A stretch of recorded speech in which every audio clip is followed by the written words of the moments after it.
ಒಂದು ವೇಳೆ ಪಾಕ್ ವಿರುದ್ಧ ಯುದ್ಧ ಘೋಷಣೆ ಮಾಡಿದ್ದೇ ಆದರೆ ಏನಾಗುತ್ತೆ ಮತ್ತು ಭಾರತ ಮನಸ್ಸು ಮಾಡಿದ್ರೆ ಎಷ್ಟು ದಿನಗಳ ಒಳಗೆ ಯುದ್ಧವನ್ನು ಮುಗಿಸಬಹುದು ಅನ್ನೋದಕ್ಕೆ ನಮ್ಮ ಜೊತೆಗೆ ರಕ್ಷಣಾ ವಲಯದ ವಿಶ್ಲೇಷಕ ಗಿರೀಶ್ ಲಿಂಗಣ್ಣ ಅವರು ಮಾತಾಡಿದ್ದಾರೆ.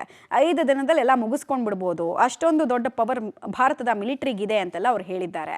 ಆಮೇಲೆ ಸ್ಟ್ರೆಂತ್ ಏನೇನೋ ಭಾರತಕ್ಕೆ ಅನ್ನೋದನ್ನೆಲ್ಲ ಅವ್ರು ತಿಳಿಸಿದ್ದಾರೆ. ಬನ್ನಿ ನೋಡೋಣ. ಬಾರ್ಡ್ರಲ್ಲಿ ನಾವೇನಂತ ಆ ಒಪ್ಪಂದದಲ್ಲಿ ಮಾಡ್ಕೊಂಡಿದ್ವಿ ಅಂದರೆ ನಾವು ಆ ಬಾರ್ಡ್ರಿಗೆ ಮಾನ್ಯತೆ ಕೊಡ್ತೀವಿ ಮತ್ತು ಆ ಏನೇ ಗಲಾಟೆ ಆದರೂ ಇಬ್ಬರು ಕೂತ್ಕೊಂಡು ಬಗೆಹರಿಸ್ಕೊಂಡು ಮಾಡ್ತೀವಿ ಅಂತ ಒಂದು ಒಪ್ಪಂದ ಆಗಿತ್ತು. ಈಗ ಆ ಒಪ್ಪಂದ ನಾವು ಯಾವುದೇ ಕಾರಣಕ್ಕೂ ನಾವು ಅದಕ್ಕೆ ಒಂದು ಮಾನ್ಯತೆ ಕೊಡಲ್ಲ. ನೀವು ಈ ಥರ ನೀರಿನ ಯುದ್ಧ ಸಾರಿದ್ದೀರ ನೀವು, it is nothing but act of war, ನಾವು ಸಿಮ್ಲಾ ಒಪ್ಪಂದನ ಇದು ಮಾಡಲ್ಲ ಅಂತಾರೆ. ಅದರಿಂದ ನಮಗೇನು ಅಂಥ ತೊಂದರೆ ಆಗಲ್ಲ. ಬಾರ್ಡ್ರಲ್ಲಿ ಗಲಾಟೆ ಶುರು ಮಾಡ್ತಾರೆ. ಅದಕ್ಕೆ ನಾವು ಆಗಲೇ ರೆಡಿಯಾಗಿದ್ದೀವಿ. ಬಾರ್ಡ್ರಲ್ಲಿ ಆಗಲೇ ಶುರುವಾಗಿದೆ, ಗುಂಡಿನ ದಾಳಿನೂ ಆ ಕಡೆ ಈ ಕಡೆ ಶುರುವಾಗಿದೆ ಆಗಲೇ. ಈಗ ಈ ಟೆರರಿಸ್ಟ್ಗಳನ್ನ ಹುಡುಕಿ ಹೊಡೆಯೋದ್ರಲ್ಲಿ ನಮಗೆ ಹೌದು, ಅದು ಮೊದಲನೇ ಪ್ರಿಫರೆನ್ಸು ಮಾಡ್ತಾರೆ.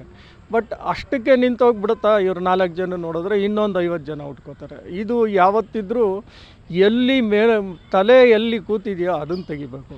ಆಸಿಮ್ ಮುನ್ನೀರು ಮತ್ತು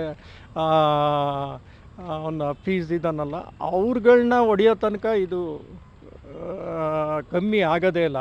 ಅಫ್ಕೋರ್ಸ್ ನಮ್ಮ ಬಾರ್ಡ್ರು ಎಲ್ಲ ಈಗ ಸ್ಟ್ರಾಂಗ್ ಆಗಿದೆ. ಬಟ್ ಈಗ ಫೆನ್ಸಿಂಗ್ ಆಗಿದೆ ನೋಡಿ. ಹತ್ತತ್ರ 3300 ಕಿಲೋಮೀಟ್ರು ನಮ್ಮದು ಪಾಕಿಸ್ತಾನ ಮತ್ತು ಇಂಡಿಯಾ ಮಧ್ಯೆ ಇರುವಂಥ ಬಾರ್ಡ್ರು. 1000 ಕಿಲೋಮೀಟ್ರ್ ಬಂದು ಅಲ್ಲಿ ಜಮ್ಮು ಕಾಶ್ಮೀರಲ್ಲೇ ಬರುತ್ತೆ. ಅದು ಸುತ್ತಲೂ ಹಿಲ್ ರೀಜನ್ ಇರೋದ್ರಿಂದ ಭಾಳ ಥಿಕ್ ಫಾರೆಸ್ಟ್. ಅಲ್ಲಿ 100 ಮೀಟ್ರು ನಿಮಗೆ ಕಾಣೋದು ಇಲ್ಲ, ಅಷ್ಟು ಸೈಟು ಇರಲ್ಲ. ಸೊ ಅವ್ರಿಗೆ ಅಡ್ಕೊಳ್ಳೋಕ್ಕೆ ಭಾಳ ಈಸಿ ಇದೆ ಆ ಜಾಗ. ಬಟ್ ನಮ್ಗೆ ಈಗ ಫೆನ್ಸಿಂಗ್ ಎಲ್ಲ ಆಗಿರೋದ್ರಿಂದ ಹೆಂಗಿದೆಯಪ್ಪ ಅಂದರೆ ಈ ಒಂದು 4-5 ವರ್ಷದಲ್ಲಿ ನೋಡಿದ್ರೆ ಒಂದು 250 ಜನ ಅಟೆಂಪ್ಟ್ ಮಾಡಿದ್ರೆ ಬರೀ 52 ಜನ ಒಳಗೆ ನುಗ್ಗಿದ್ದಾರೆ ನೋಡಿ. ಇದೆಲ್ಲ ಪ್ರಾರಂಭ, ನಾವು ಮಾಡ್ತಾ ಇದ್ದೀವಿ ಅನ್ನೋದು ಒಂದು ಪ್ರಾರಂಭ. ಬಟ್ ಇದರಿಂದ ಮೇಜರ್ ಏನು ಎಫೆಕ್ಟ್ ಆಗುತ್ತೆ ಅಂತ, ಇದರಿಂದ ಪಾಕಿಸ್ತಾನವರು ಎದುರ್ತಾರ, ಇದರಿಂದ ಏನೋ ಇಂಟರ್ನ್ಯಾಷನಲ್ ಅದೆಲ್ಲ ಏನೂ ಆಗಲ್ಲ. ಇದು ಒಂದು ಎಮೋಷನ್ಸು ಮತ್ತು ನಾವು ಶುರು ಮಾಡಿದ್ದೀವಿ ಅಂತ ಒಂದು ಸೂಚನೆ ಅಷ್ಟೇ. ಈ ಒಂದು ಅಲ್ತಾಫ್ ಆ ಥರ ಈ 100 ಅಲ್ತಾಫ್ಗಳನ್ನ ಇವರು ಒಳಗಡೆ ಹಾಕಿಟ್ಟಿದ್ದಾರೆ. ಸೊ ಅವ್ರನ್ನೆಲ್ಲ ಡಿಸ್ಟ್ರಾಯ್ ಮಾಡಬೇಕು. ನಾನು ಹೇಳಿದ್ನಲ್ಲ, ಮೇಯ್ನ್ ಇದನ್ನು ಇನ್ಫ್ರಾಸ್ಟ್ರಕ್ಚರ್ ಯಾರು ಬಿಲ್ಡ್ ಮಾಡಿ ಇವ್ರನ್ನ ಕಳಿಸ್ತಾ ಇದ್ದಾರಲ್ಲ ಇಂಥ 100 ಅಲ್ತಾಫ್ನ, ಅವ್ರನ್ನ ಹೊಡಿಬೇಕು ಅಷ್ಟೇ.